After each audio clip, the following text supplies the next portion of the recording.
नमस्ते, मैं हूँ रवीन गौतम और आप देख रहे हैं ब्लंटली स्पीकिंग। ब्लंटली स्पीकिंग में हम चर्चा करने जा रहे हैं कि जो नए जीएसटी रिफॉर्म्स हुए हैं, उसका भारत की अर्थव्यवस्था के ऊपर क्या फ़र्क पड़ने वाला है, क्या असर होने वाला है और इससे जो कंज़्यूमर है, उसको कितना लाभ मिलने वाला है और जो व्यापारी वर्ग है, इनको किस सेक्टर को लाभ होगा, किस सेक्टर को नुकसान होगा, इन सब विषय पे हम बात करेंगे और इस विषय पे, गुण विषय पे हमारे साथ बात करने के लिए मौजूद है प्रोफ़ेसर अरुण कुमार, जो कि इकोनॉमिस्ट हैं, रिटायर्ड प्रोफेसर हैं जेएनयू से। प्रोफेसर साहब, आपका बहुत-बहुत स्वागत है। धन्यवाद, धन्यवाद, नमस्ते।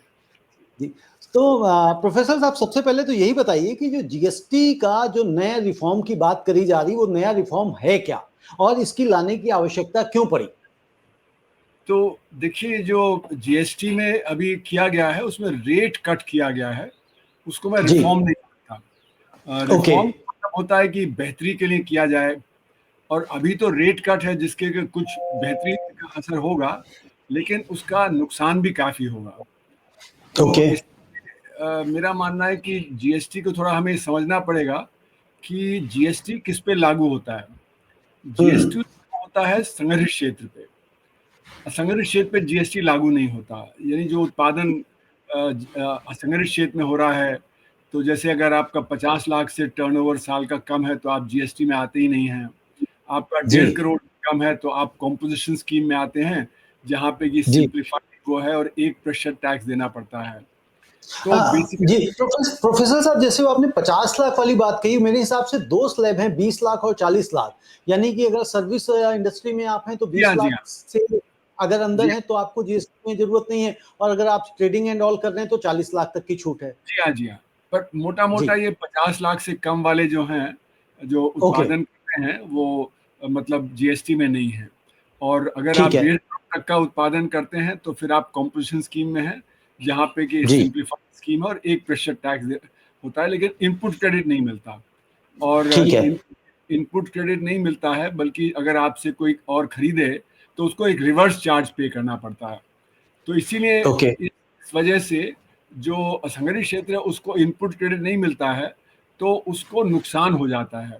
क्योंकि जो हुँ, संगठित क्षेत्र है उसको इनपुट क्रेडिट मिला, तो उसका जो कॉस्ट है वो कम हो जाता है, और जो असंगठित क्षेत्र वाला है उसको इनपुट क्रेडिट नहीं मिला, तो उसका कॉस्ट वहीं का वहीं रह गया।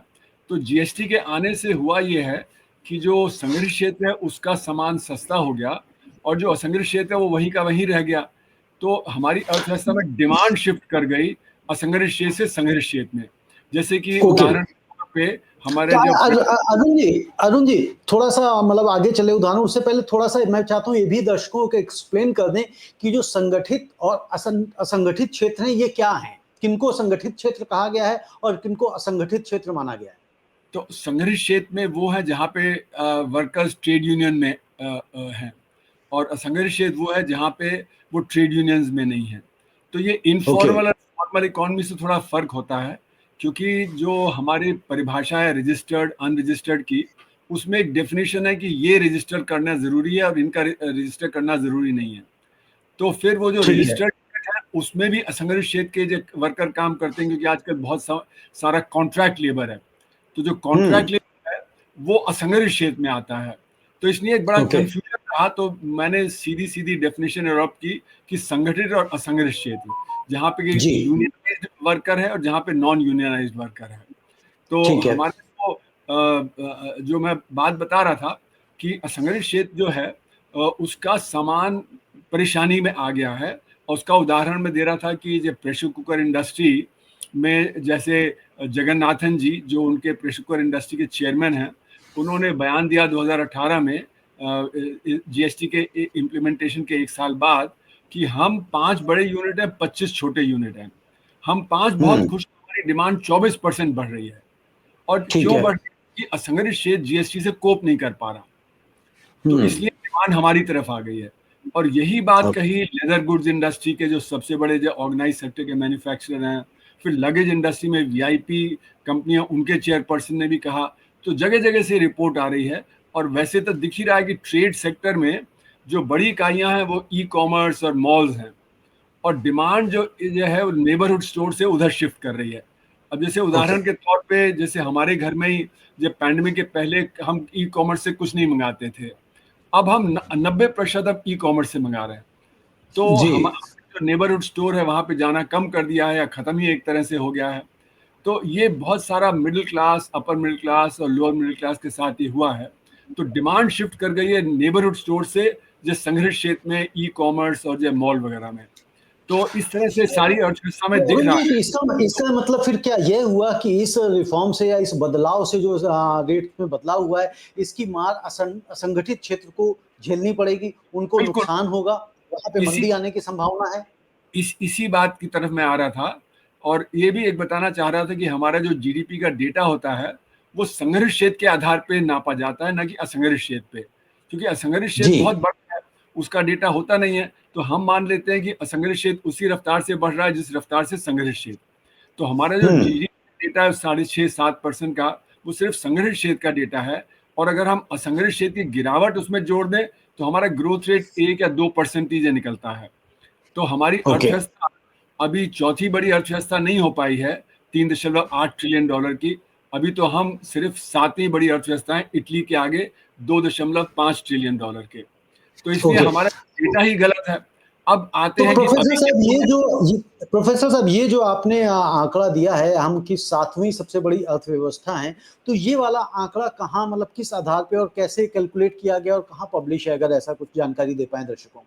तो मैंने मतलब वायर में और जगह कई आर्टिकल्स लिखे, अपनी किताब में नोटबंदी के बाद लिखी, जीएसटी की किताब लिखी, उसमें ये सारा मैंने डिस्कस किया कि क्यों मैं मानता हूँ कि असंगठित क्षेत्र में कम से कम 5% प्रतिवर्ष की गिरावट है नोटबंदी के बाद से, जो कि जी। हमारे डेटा में नहीं आती। तो अगर हम संगठित और असंगठित क्षेत्र का जो इस तरह से करें, तो फिर मेरा मानना है कि हमारी रेट ऑफ ग्रोथ ज़्यादा से ज़्यादा 2% रही है पिछले 8-9 सालों में नोटबंदी के बाद।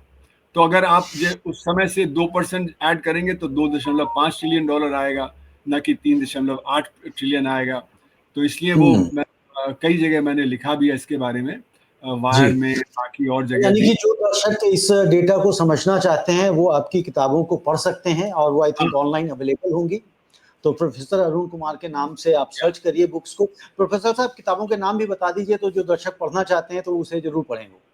तो demonetisation in the black economy है, ग्राउंड स्कॉचिंग टैक्स है जीएसटी पे, और the biggest crisis of the Indian economy, ये वाली किताब है जो पैंडेमिक के जी। बाद निकली, the impact of okay. Corona virus and the road okay. Ahead. ये सब और अमेज़न वगैरह पे ये उपलब्ध है। वो किताबें ऑनलाइन अवेलेबल हैं।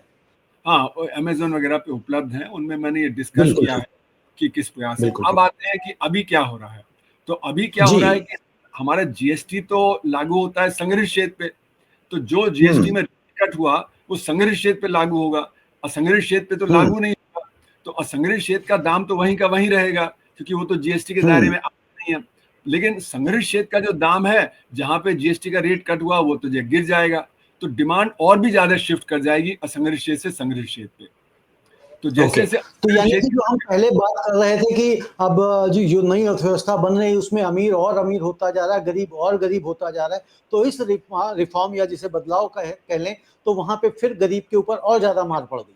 जी हाँ, क्योंकि हमारे जो असंगठित क्षेत्र है उसमें 94% लोग काम करते हैं, और जब डिमांड शिफ्ट करेगी असंगठित क्षेत्र से संगठित क्षेत्र, तो संगठित क्षेत्र तो बढ़ेगा, लेकिन असंगठित क्षेत्र की हुँ, जो गिरावट है, उसकी वजह से वहाँ पे बेरोज़गारी भी बढ़ेगी और उससे गरीबी भी बढ़ेगी और वहाँ पे डिमांड भी कम हो जाएगी। और ये डिमांड जो कम हो रही है, ये अभी नहीं हो रही है। ये अगर आप देखें तो पैंडेमिक के पहले ही 2017-18 के क्वार्टर 4 में जब 8% की ऑफ़िशियली डिक्लेयर्ड ग्रोथ रेट थी, वो ऑफिशियली रेट जब गिर के 2019-20 के क्वार्टर 4 में पैंडेमिक के पहले वो 3.1% हो गई थी। तो यानी 8% से ऑफिशियली वो गिर के 3.1% हो गई थी। तो ये इसीलिए हो रहा है क्योंकि असंगठित क्षेत्र से डिमांड बहुत कम हो रही है। अगर असंगठित क्षेत्र भी 6 या 7% पे बढ़ता होता, तो बहुत ज़्यादा रोज़गार पैदा होता। तो आज जो हुँ, बेरोज़गारी की समस्या है, वो तो खत्म हो गई होती। पर क्योंकि वो हुँ। गिरावट, इसीलिए वो परेशानी है। तो मेरा ये मानना है कि जो नोटबंदी के समय से असंगठित क्षेत्र को 10 से 12 लाख करोड़ रुपए का सालाना नुकसान हो रहा है। जो उत्पादन कर सकते थे, वो उत्पादन नहीं हो रहा है। तो पिछले अगर आप देखें तो 8 साल में करीब 100 लाख करोड़ रुपए का उनको नुकसान हो चुका है। तो वो बहुत हुँ, बड़ी चीज़ है क्योंकि उससे डिमांड कम हो जाती है। जब डिमांड कम होगी, तो इसीलिए हमारा जो प्राइवेट सेक्टर, ऑर्गेनाइज़ सेक्टर, वो भी इन्वेस्ट कम कर रहा है। सरकार बार-बार कह रही है कि हम पब्लिक सेक्टर इन्वेस्टमेंट तो बढ़ा रहे हैं, लेकिन प्राइवेट सेक्टर नहीं बढ़ा रहा। प्राइवेट सेक्टर की यही कहना है कि जब तक हमारे पास डिमांड नहीं होगी तो हम क्या करेंगे बढ़ा के जो और इन्वेस्टमेंट। और जो आरबीआई का डेटा आता है कैपेसिटी यूटिलाइजेशन का, वो भी दिखाता है कि संग्रहित क्षेत्र में ही, क्योंकि वो संग्रहित क्षेत्र से इकट्ठा होता है, वहाँ पे 70 और 75% के बीच में जब वो कैपेसिटी यूटिलाइजेशन चल रहा है।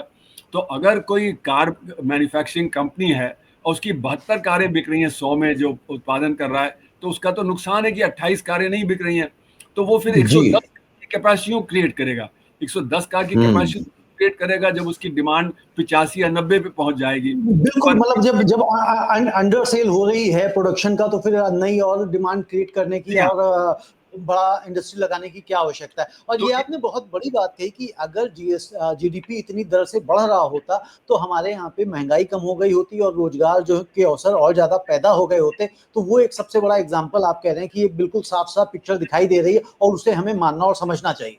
नहीं, मैंने ये नहीं कहा कि उससे जो इन्फ्लेशन कम हो जाता, दाम दाम कम नहीं होते, लेकिन रोजगार के अवसर तो बढ़ जाते, रोजगार के अवसर पैदा होते हैं ज्यादा, और जी रोजगार पैदा होता है ना। इन्फ्लेशन जी, तो एक अलग चीज है ना, जब अलग चीज है।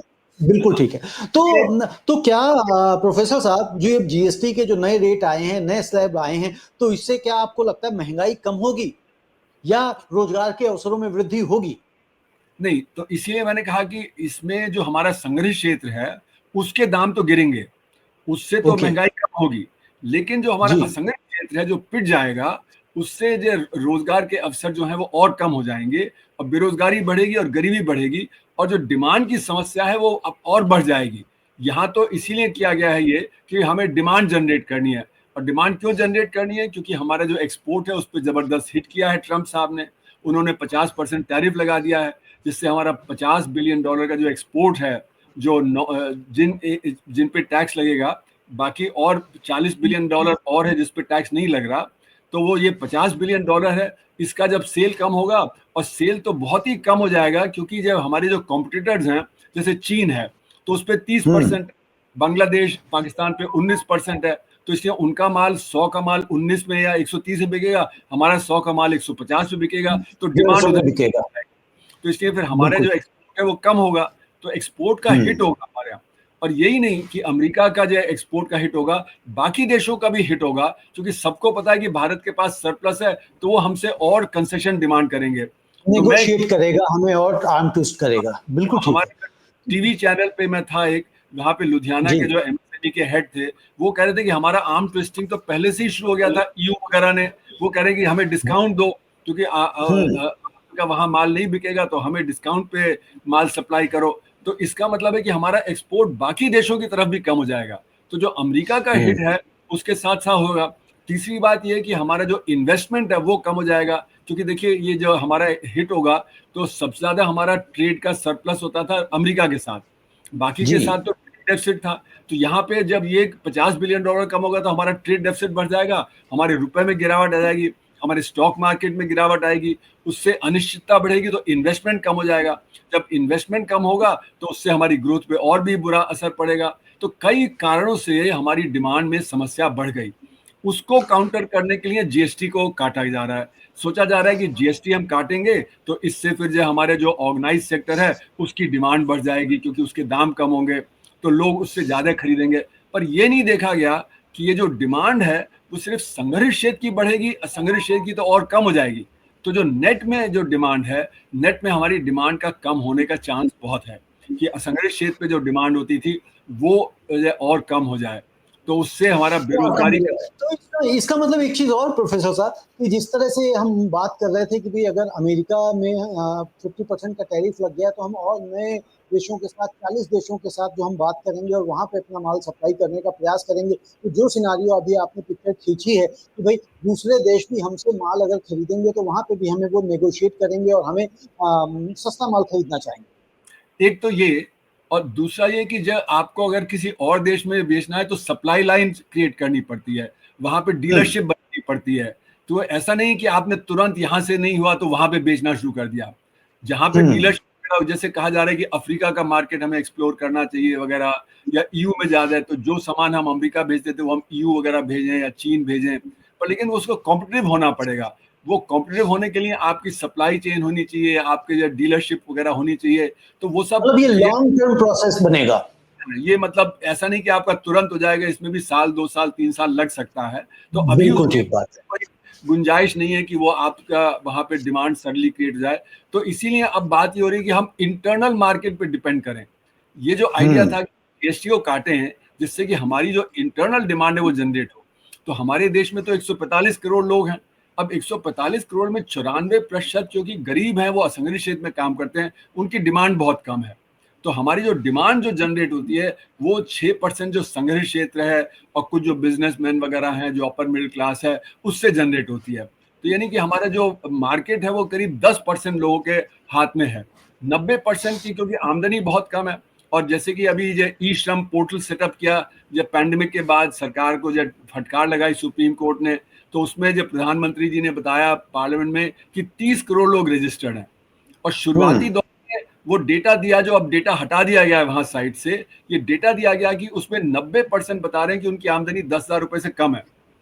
तो 10,000 रुपए से कम की जो आमदनी है, तो फिर वो तो गरीबी की रेखा के आसपास है।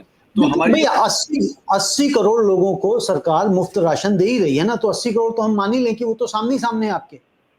पर फिर भी अगर उसको ना भी हम माने, क्योंकि उसमें लोग कहते हैं कि बहुत सारे लोग तो ऐसे ही है उसमें घुस गए वगैरह वगैरह, पर ये डेटा तो क्लियर है सरकार का ई श्रम पोर्टल का कि 30 करोड़ लोगों ने असंगठित क्षेत्र के रजिस्टर किया।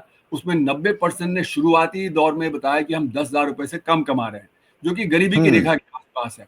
तो अगर वर्ल्ड बैंक की भी आप इंटरनेशनल जो पॉवर्टी लाइन लेके चले $3.1 की, तो वो भी इतना ही करीब आता है। पर ये क्या करते हैं कि वो परचेजिंग पावर पैरिटी में उसको कन्वर्ट कर लेते हैं।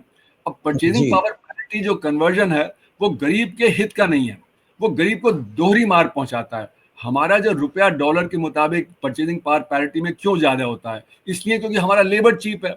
जो लेबर हमारा चीप है, तो वो जो सस्ता लेबर है वो तो वो सर्विसेज नहीं कंज्यूम करता ना। अगर हमारे घर में सर्वेंट है तो उसके घर में तो सर्वेंट नहीं है।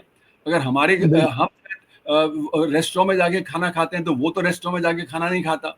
तो इसलिए ये डबल वैमी इसको मैं बोलता हूँ कि परचेजिंग पावर पैरिटी असली गरीबी नहीं दिखाती। तो इसलिए जो चीजें गरीब आदमी कंज्यूम करता है उसको नॉमिनल डॉलर में ही देखना चाहिए, ना कि परचेजिंग पावर पैरिटी में। तो उसके हिसाब से हमारे यहाँ 90% लोग तो गरीब हैं। तो जब उनके हाथ में परचेजिंग पावर आएगी तब डिमांड बढ़ेगी, पर उनके हाथ तब में डिमांड परचेजिंग बढ़ेगी, पावर बिल्कुल नहीं ठीक। अब एक चीज और बताइए प्रोफेसर साहब, ये बात आपकी समझ में आ गई, मैं समझता हूँ दर्शक भी इस चीज को समझ रहे हैं कि भाई हम डेटा के साथ कई बार खिलवाड़ कर लेते हैं अपने आप को आगे दिखाने के लिए।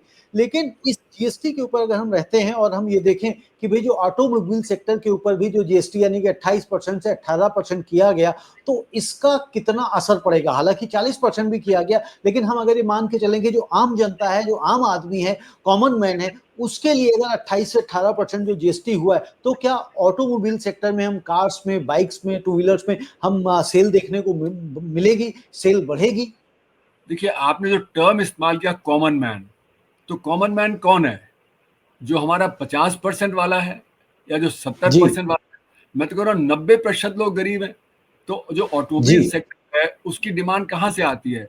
टॉप 3% से आती है, या जो टू व्हीलर वगैरह है तो उनकी टॉप 10% से आती है। 90% तो इस मार्केट में है नहीं। तो ये बात सही है कि कारों के का दाम गिरेंगे, जो बड़ी कारें भी हैं उन पे सेस, वो कंपेंसेशन सेस वगैरह खत्म हो गया तो शायद उनके भी दाम गिर जाएं। तो ये जो अमीर तबका है जो टॉप 3% है, और उसके बाद जो टू व्हीलर का जो तबका है जो करीब आप 6-7% और ऐड कर लीजिए, तो उनको तो फायदा होगा। लेकिन 90% को इससे कोई फायदा नहीं होने वाला है, क्योंकि वो तो ना टू व्हीलर खरीदते हैं और ना ही वो जो फोर व्हीलर खरीदते हैं। तो इसलिए कॉमन मैन नहीं कहना चाहिए, हमें कहना चाहिए जो हमारा समृद्ध समाज है उसको इससे फायदा होगा। और उसको बाकी चीजों में भी जब कटौती होगी, जैसे खाने पीने की वस्तुएं हैं वगैरह, तो जो संग्रहित क्षेत्र से खरीदते हैं उनको फायदा होगा। पर लेकिन जो असंगठित क्षेत्र है उसकी तो डिमांड कम हो जाएगी। अगर आप जो आटा ले रहे हैं एक पैकेट में, तो उस पर टैक्स था, जो अगर आप खुला आटा ले रहे थे तो उस पर नहीं है। तो अब जो पैकेट वाला है वो सस्ता हो जाएगा, तो इसलिए जो कुछ लोग हैं वो अब शिफ्ट कर जाएंगे खुला आटे की जगह वो जो पैकेट आटा में। तो आईटीसी वगैरह जैसी कंपनियां हैं जो बनाती हैं पैकेट वाला आटा, उनको फायदा होगा। और जो आपके घर के बगल में चक्की वगैरह जहाँ पे लोग पिसवाते थे उनको नुकसान हो जाएगा। तो इस तरह से मेरा मानना है कि कॉमन मैन की परिभाषा भी बड़ी हम लोग लूजली इस्तेमाल कर लेते हैं कि हम किसको कॉमन मैन माने, पर हम अक्सर बिल्कुल सही बोलते हैं बात है। कॉमन मैन किसको माने और मिडिल क्लास किसको माने? हाँ, मिडिल क्लास को ही हम कॉमन मैन, हम क्योंकि हम लोग वेल ऑफ हैं, तो हम लोग अपर मिडिल क्लास की पॉइंट ऑफ व्यू से देखते हैं और हम उसी को कॉमन मैन कह देते हैं, जबकि वो कॉमन जी। मैन तो जो मतलब जो बीच का है, यानी जो बॉटम 20% को छोड़ दीजिए और टॉप 20% को छोड़ दीजिए, वो एक तरह से कॉमन मैन है, और वो तो गरीबी की रेखा के आसपास ही है। तो मेरा ये मानना है कि बिल्कुल, इसलिए जी हाँ। बिल्कुल। तो अरुण जी एक चीज़ और बताएँ, जैसे अभी आपने बताया कि भई आईटीसी के आटे के दाम सस्ते हो जाएँगे, खाने-पीने की जो पैक्ड वस्तुएँ थी जिससे टैक्स ज़ीरो कर दिया गया।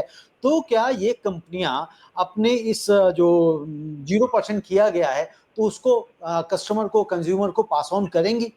या अब जरूरी उसको अपने मुनाफ़े में बदल लेंगी? हाँ, ज़रूरी नहीं कि वो पास ऑन करें, इसीलिए बार-बार सरकार भी कह रही है, जो एनालिस्ट भी कह रहे हैं कि अभी पता नहीं, क्योंकि अक्सर ये होता था जैसे एक्साइज़ ड्यूटी वगैरह कम की जाती थी, तो किसी न किसी बहाने से कंपनियाँ उसको पास ऑन नहीं करती थी कंज़्यूमर को और अपना प्रॉफ़िट बढ़ा लेती थी। तो वो संभावना है, और ये जीएसटी में इसीलिए एक वो एंटी प्रॉफ़िटियरिंग एक प्रोविज़न रखा गया था। वो एंटी प्रॉफ़िटियरिंग ये था कि अगर जीएसटी में कटौती हो तो वो कंज़्यूमर को पास ऑन हो। लेकिन पहले क्या किया गया, उसको एंटी प्रॉफिटियरिंग को जो मोनोपोली कमीशन है उसके पास कर दिया और फिर उसको खत्म कर दिया। तो अब कोई एजेंसी नहीं है सरकार के पास जो ये देखे कि भाई जीएसटी में जब कटौती हुई है तो वो जो कंज्यूमर तक पहुंच रही है नहीं, क्योंकि तरह तरह से वो बोलेंगे जी पहले ये नुकसान हो गया था, वो नुकसान हो गया था, अब हम इसकी भरपाई कर रहे हैं वगैरह वगैरह। तो कोई जरूरी नहीं कि वो पास ऑन करें ही ये कटौती। तो इसलिए सरकार इस समय दबाव दे रही है सब कंपनियों पे कि आपको ये कटौती जो हो रही है वो करें। तो सरकार के पास इंस्ट्रूमेंट्स हैं, वो कर सकते हैं। तो मुझे लगता है कि कम से कम कुछ तो पास ऑन किया जाएगा, चाहे पूरा ना भी कुछ पास तो ऑन। पास ऑन किया जाएगा, बिल्कुल। एक चीज़ और इसमें जो नई जुड़ी है शायद, कि जो इनपुट टैक्स क्रेडिट था, वो कुछ उसमें सेक्टर्स में से कुछ जगहों से हटा दिया गया, समाप्त कर दिया गया कि भई अब आप इनपुट टैक्स क्रेडिट नहीं ले सकते हैं। अगर इनपुट टैक्स क्रेडिट लेना है, तो आपको हायर स्लैब में जाना पड़ेगा। तो इसका किस तरह से इम्पैक्ट पड़ेगा? देखिए, इनपुट टैक्स क्रेडिट को हटाने का मतलब है कि जो आपके जो टैक्स पहली स्टेज में पे किया गया है, उसका सेट ऑफ आपको नहीं मिलेगा। तो आपका जो कॉस्ट है, वो थोड़ा बढ़ जाएगा। तो वो हुँ। कॉस्ट जब बढ़ेगा, तो वो फिर आप पास ऑन करेंगे कंज्यूमर पे। तो वो कंज्यूमर का जो कॉस्ट है, वो थोड़ा बढ़ जाएगा। तो ये इनपुट टैक्स क्रेडिट हटाने का मतलब ही ये है कि ये ऐसा है। और उसमें मुझे लगता है कि कई चीज़ों में शायद वो उनको लगता होगा कि पहले जो भी इनपुट टैक्स क्रेडिट वगैरह मिल रहा था, उसका फ़ायदा कंज्यूमर तक नहीं पहुंच रहा था। इसीलिए उन्होंने उसको प्रॉब्ली हटा दिया है। और कुछ जगह जैसे वो इन्वर्टेड ड्यूटी स्ट्रक्चर की बात थी कि जो इनपुट है उस पे टैक्स ज़्यादा था और आउटपुट पे टैक्स कम था। तो उसका असर ये था कि जो आप जो उतना पूरा सेट ऑफ नहीं ले पाते थे जितना कि आपने पहले टैक्स दिया। तो ये इन्वर्टेड ड्यूटी स्ट्रक्चर वाली बात भी कुछ हद तक उन्होंने ख़त्म की है। पर लेकिन जैसे इंश्योरेंस कंपनियां वगैरह हैं, वो कंप्लेन कर रही हैं कि अब हमारा तो जीएसटी ज़ीरो हो गया, लेकिन हमारे इनपुट पे तो जो टैक्स लग रहा है, तो हम उसको कैसे रिकवर करें। तो यही होगा कि वो फिर जितना जब फ़ायदा पहुंचना चाहिए कि अगर 18% से 0% कर दिया, तो 18% कटौती ना करके हो सकता है कि 10% ही कटौती करें। तो इस तरह से अभी बहुत कंफ्यूजिंग स्थिति है कि ये इनपुट टैक्स क्रेडिट खत्म करना, इन्वर्टेड ड्यूटी स्ट्रक्चर जो बाकी चीज़ों में है उसके कैसे डील करना, ये सब चीज़ें वर्कआउट होंगी। और इसीलिए मेरा मानना है कि ये काफ़ी जल्दबाजी में किया गया है। ये ऐसा नहीं कि 1.5 साल से 2 साल से तैयारी चल रही थी जो कहा जा रहा है। ये तो ट्रंप साहब ने हुँ। 7 अगस्त को जब वो नोटिफिकेशन साइन कर दिया कि एक्स्ट्रा 25% लगेगा, तो उसके बाद 15 अगस्त को तुरंत प्रधानमंत्री ने जो अनाउंस कर दिया। और फिर जब यहाँ पे जीएसटी की काउंसिल मीटिंग बुला ली और 4 सितंबर को कर लिया। ये जीएसटी इतना कॉम्प्लिकेटेड है कि इसमें बहुत सारी चीज़ें देखनी पड़ेंगी। वो बिना देखे, जैसे कि जीएसटी उस समय जब इम्प्लीमेंट किया 2017 में, तो बहुत सारे कॉम्प्लिकेशन थे जिसकी तरफ ध्यान नहीं दिया गया। तभी मैंने अपने आर्टिकल में बार-बार लिखा कि जीएसटी स्ट्रक्चरली फॉल्टी, इसका स्ट्रक्चर ही फॉल्टी है। तो वो हुँ। है, वो अभी भी जल्दबाजी में करेंगे तो फिर वो गलतियां सामने आएंगी। बिल्कुल ठीक कह रहे हैं आप, जल्दबाजी में कई बार फैसले गलत हो जाते हैं, एक्शंस गलत हो जाते हैं। अब एक लास्ट क्वेश्चन मैं आपसे करना चाहता हूँ कि इस सारे जो बदलाव से कौन से सेक्टर को ज़्यादा लाभ मिलेगा और कौन सा सेक्टर ज़्यादा नुकसान में रहेगा। वैसे तो एक आपने अगर संगठित और असंगठित क्षेत्र में अगर दोनों को बांटा है तो आपने बता ही दिया कि भाई असंगठित क्षेत्र जो है वो नुकसान में रहने वाला है। बट अगर हम सेक्टर वाइज बात करें कि automobile sector, pharma sector, real estate and all, तो उसमें कौन से सेक्टर्स में को नुकसान या फायदा होने की संभावना आप देख रहे हैं? नहीं, फायदा तो देखिए थोड़ा बहुत संगठित क्षेत्र में जो भी इकाइयां हैं, थोड़ा बहुत तो फायदा सबको होगा। और जिसका जितना ज्यादा टैक्स गिरेगा, जैसे 18% से जो 0% आ गया, उसको जो सबसे ज्यादा मतलब वो जो दाम कम होंगे। 12% से जो 0% आ गया, तो उसको फिर जो 12% से 5% आ गया तो उसको कम होगा। लेकिन कुछ चीजें 12% से 18% पे हो गई, जैसे कि अप्रैल है जो 2,500 रुपए से ज्यादा की कीमत का है, तो उसका टैक्स बढ़ जाएगा। तो वो परेशान है कि वो कह रहे हैं कि भाई ये हमारा तो और परेशानी हो जाएगी कि हमारा तो माल और कम बिकेगा। पर जैसे होटल्स हैं जहाँ पे 7,500 रुपए से कम का जो रूम है वो अब 0 पे आ गया है, तो होटल में और टूरिज्म में फायदा हो जाएगा। फिर सीमेंट है जिसका जो 28% से 18% आ गया, तो सीमेंट में भी कुछ फायदा। लेकिन सीमेंट में जबरदस्त कार्टलाइजेशन है, तो अभी समझ नहीं आ रहा कि वो पूरा जब पास ऑन करेंगे या नहीं। अगर वो पूरा पास ऑन करेंगे तो हमारे जो कंस्ट्रक्शन सेक्टर है उसमें थोड़ा कॉस्ट कम हो जाएगा, तो वहां पे जो है लोगों को राहत मिलेगी। तो इसलिए अभी स्थिति बहुत ही क्लियर नहीं है, क्योंकि अभी ये पता नहीं कि कौन कितना पास ऑन करेगा, किसके ऊपर कितना दबाव होगा। और जो ज्यादा पास ऑन करेगा उसकी डिमांड बढ़ेगी, पर उसकी डिमांड इतनी नहीं बढ़ेगी कि जो वो हमारा जो टोटल जो डिमांड है अर्थव्यवस्था में वो जो बढ़ जाए, क्योंकि असंगठित क्षेत्र में गिरावट आएगा। तो इसलिए अभी वो कैलकुलेशन पूरे उपलब्ध नहीं है। हालांकि शुरू में ये इन्होंने कहा था कि लैफर कर्व के चलते हुए जब हम टैक्स रेट कम करते हैं तो वो फिर वहां पे जो अर्निंग ज्यादा हो जाती है। पर वो लैफर कर्व इस तरह से नहीं चलता है कि वो इनडायरेक्ट टैक्सेस में अगर आप टैक्स कम करेंगे तो लैफर कर्व का तो होता है कि आपका डायरेक्ट टैक्स है उसमें लेजर और वर्क के बीच में जो सब्सटीट्यूशन होता है। तो यहाँ कोई लेजर और वो उसका नहीं सवाल है, तो इसलिए वो अब लैफर कर्व की बात नहीं कर रहे हैं। शुरू में तो लैफर कर्व कह रहे थे कि टैक्स रेट कम कर देंगे तो टैक्स कलेक्शन बढ़ जाएगा। पर ऐसा देखा गया है कि अक्सर ऐसा हुआ नहीं है। पहले भी जब टैक्स रेट कट किए गए तो ऐसा हुआ नहीं है। बिल्कुल, ऐसा हुआ नहीं है। और कुल मिला के जैसा आपने कहा कि भाई जो अनऑर्गेनाइज़ सेक्टर है उसको इस पे अभी मार झेलने की संभावना बढ़ गई है और इसके आगे हो सकता है कि सरकार फिर कुछ प्लान करे और कुछ बेहतर करने का कोशिश करे। तो लगातार सरकार की तरफ से अपेक्षाएं रहती हैं, लेकिन जैसा आपने कहा कि अगर हम कोई चीज़ डिसीजन जल्दबाजी में लेते हैं तो वो डिसीजन अच्छा इम्पैक्ट देने की जगह गलत इम्पैक्ट भी दे जाता है। प्रोफेसर साहब आपका बहुत-बहुत धन्यवाद। जी, सॉरी, कुछ कह रहे हैं? हाँ, यहाँ पे ये तो बड़ा क्लियर है कि हमारा असंगठित क्षेत्र गिरावट पे रहा है पिछले 8-9 साल से। तो इसलिए पॉलिसी बनानी चाहिए कि हम असंगठित क्षेत्र को कैसे बढ़ावा दें, क्योंकि वहीं पे 94% लोग काम करते हैं। तो अगर हमको इंटरनल मार्केट को बूस्ट करना है तो हमें असंगठित क्षेत्र को बूस्ट करना पड़ेगा, एम्प्लॉयमेंट को बूस्ट हुँ, करना पड़ेगा। और हमारे बजट में जो हम करते हैं उसमें असंगठित क्षेत्र को ये और धराशायी कर देते हैं। जैसे कैपिटल एक्सपेंडिचर है वो किस पे जा रहा है, फ्रेट कॉरिडोर पे, बड़े बड़े हाईवेज पे, आईटी सेक्टर में, पावर सेक्टर में। अब यही तो कैपिटल इंटेंसिव सेक्टर है। पहले जब सड़क बनती थी तो उसमें सैकड़ों लोग काम करते दिखते थे, अब 5 लोग काम करते हैं बड़ी बड़ी क्रेन्स के साथ, बड़े बड़े बुलडोजर के साथ। तो वहां पे भी एम्प्लॉयमेंट जी। जनरेशन है। एम्प्लॉयमेंट जनरेशन कहाँ है? रूरल एम्प्लॉयमेंट गारंटी स्कीम में, एजुकेशन में, हेल्थ में, फिर आपका जो एग्रीकल्चर डेवलपमेंट में, और फिर आपके रूरल डेवलपमेंट में, और उन्हीं में कटौती हो जाती है। जब भी बजट का डेफिसिट बढ़ता है इनमें कटौती हो जाती है। तो जिसमें आपको बढ़ाना चाहिए उसमें कटौती कर देते हैं, और जिसमें जो कैपिटल इंटेंसिव है उसको बढ़ा देते हैं। तो जब कैपिटल इंटेंसिव ये रेलवे फ्रेट कॉरिडोर वगैरह बनेंगे तो ऑर्गेनाइज सेक्टर और भी पेनिट्रेट कर जाएगा रूरल एरियाज में, और भी असंगठित क्षेत्र को नुकसान होगा। तो इसलिए हमारी जो नीतियां हैं वो संगठित क्षेत्र की तरफ है ना कि असंगठित क्षेत्र की। तो संगठित क्षेत्र से हमें असंगठित क्षेत्र की तरफ कर दें तो उससे संगठित क्षेत्र को भी फायदा होगा जब डिमांड जनरेट होगी, और असंगठित क्षेत्र को भी फायदा होगा। तो इसलिए हमें ऑल इंक्लूसिव पॉलिसी चाहिए, ना कि एक्सक्लूसिव हमने कर दिया और हम कहते रहते कि हम असंगठित को संगठित कर देंगे। आप असंगठित को संगठित नहीं कर सकते, क्योंकि हमारे 85% जो किसान हैं वो 5 एकड़ से कम जमीन जोतते हैं, तो वो संगठित नहीं हो सकते। आधा एकड़, 1 एकड़, 2 एकड़ वाला किसान तो या तो वर्कर बन सकता है, वो संगठित नहीं हो सकता है। उसी तरह हमारा जो माइक्रो सेक्टर है जिसमें कि एमएसएमई का 97.5% रोजगार है, वहां पे एवरेज एम्प्लॉयमेंट 1.7 है। वो 1.7 जिसमें एम्प्लॉयमेंट वो संगठित कैसे हो सकता है? वो तो असंगठित रहेगा। तो आप या तो असंगठित को किल कर सकते हैं पर उसको संगठित नहीं बना सकते। तो हमारी नीतियों को बदलना पड़ेगा। जो सरकार की नीति है उसमें असंगठित क्षेत्र को सपोर्ट देना बहुत जरूरी है सर।